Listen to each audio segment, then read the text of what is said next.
Hello everyone, Jacob here. In today's lesson, we're going to be talking about this structure right here, to say that plus subject, verb, object, a full sentence. And in Korean, this basically translates to 뭐뭐 하다고 하다.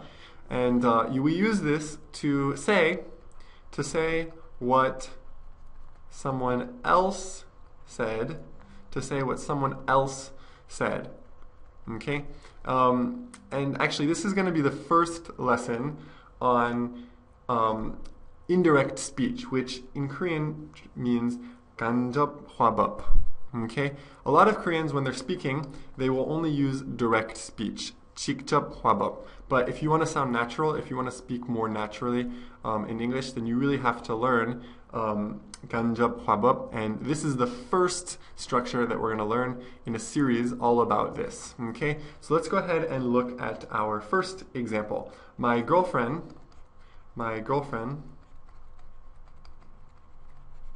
said that she loved me. Okay, so here you have a subject, and then you have said that, and then a full sentence. And that's how this structure works. And the meaning of this is basically 여자친구가 나를 사랑하다고 했어. And if you're speaking, I would say that this is probably the most natural way to say this. A lot of Korean people will just say, my girlfriend said, I love you, which isn't wrong. It's direct speech. It's just a little bit unnatural if you're speaking kind of in a normal situation. Alright, so you really have to learn how to make sentences like this if you want to speak more normally in English. Let's go ahead and look at our second example. Jenny said that she was sick. Okay, again, try not to say Jenny said I am sick or I was sick. Okay, try and make it one kind of more smooth sentence by using this indirect speech structure right here. Jenny said that she was sick. Okay, let's look at another example. Obama said that the economy is getting better. Obama said that the economy is getting better.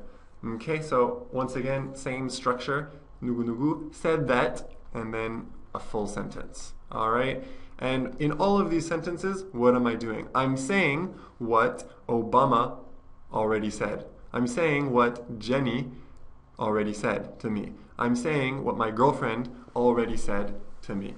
Okay, but actually you don't always have to, keep this the past tense. Here it's said, which is the past tense of this verb say. You can change the tense. You could actually make this the present. You could say Obama says that the economy is getting better. And in fact, that's true. He often says this. He says this on a regular basis. Obama says that the economy is getting better. So if you want to, talk about what someone says regularly or often, we would have to use the present. You could also use the future, It's a little bit less common, but it's possible. Obama will say that the economy is getting better. Imagine Obama is giving a speech tomorrow, and I already know what he will say because he says it all the time. He always says that the economy is getting better, so I can guess that he will say that the economy is getting better in his speech tomorrow. Okay, so you don't always have to use the past. I think the past here using said is probably the most common, but it's possible to use the present or the future as well. Alright, and actually you can change the tense in this part of the sentence, or you can change the tense in the second part of the sentence. So let's go ahead and look at another example, and let's see how we can change the tense like that. My friend said that he studied English. My friend said that he studied English. What does this mean? This means that he studied it in the past. Okay? At some point in the past, he studied English.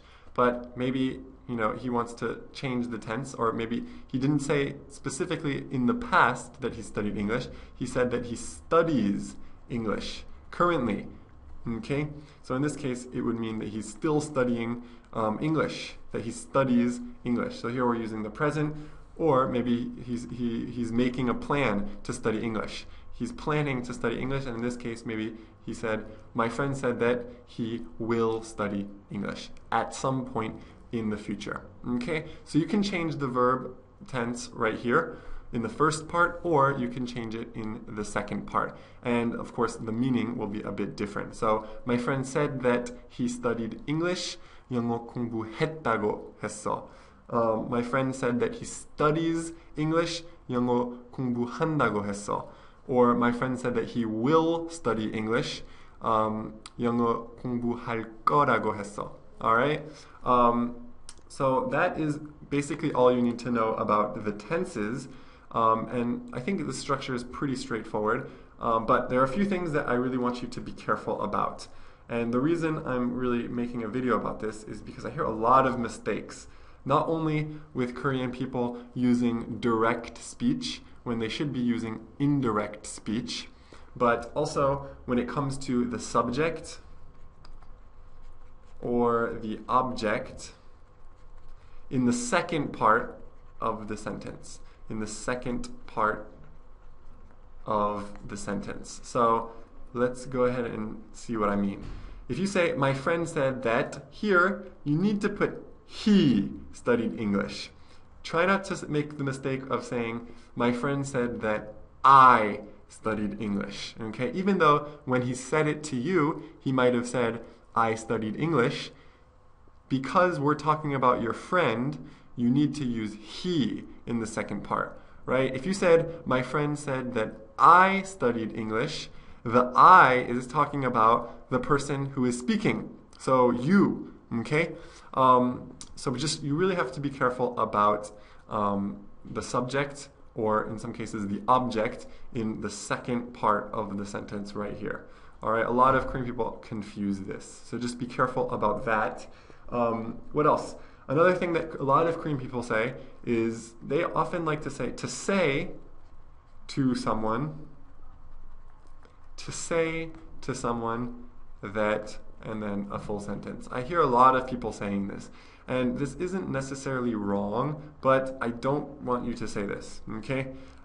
Don't say, my friend said to me that he studied English. It just sounds a bit unnatural, to be honest. In this case, I recommend using to tell someone that, and then a subject, a verb, and an object. So if you want to be more specific about who someone is saying something to, try and use this structure, to tell someone that, and then a full sentence, rather than to say to someone that. Okay, in all of these examples, it looks a bit, or it sounds a bit weird if you say, my girlfriend said to me that she loved me. Just a bit awkward, it's unnatural. Jenny said to me that she was sick. Instead of saying that, just use tell. Jenny told me that she was sick. Obama told the people or his supporters or whatever that the economy is getting better. All right, so just be careful about that. And there's one last thing I want to mention before we wrap up the lesson. So here I put the structure is to say that plus a full sentence. Often this that is omitted. We don't really need it. You can just say, my girlfriend said she loved me. So I'm going to put all of these in parentheses because you don't need them. It's not really necessary. Okay, so that's everything I wanted to talk about for this topic. I mentioned this structure right here, to tell someone that, and then a full sentence. So that's actually going to be what I'm going to talk about in our next lesson.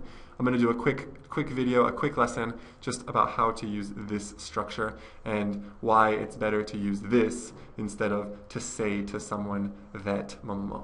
Okay, I hope you enjoyed the lesson. Keep watching, and I'll see you next time.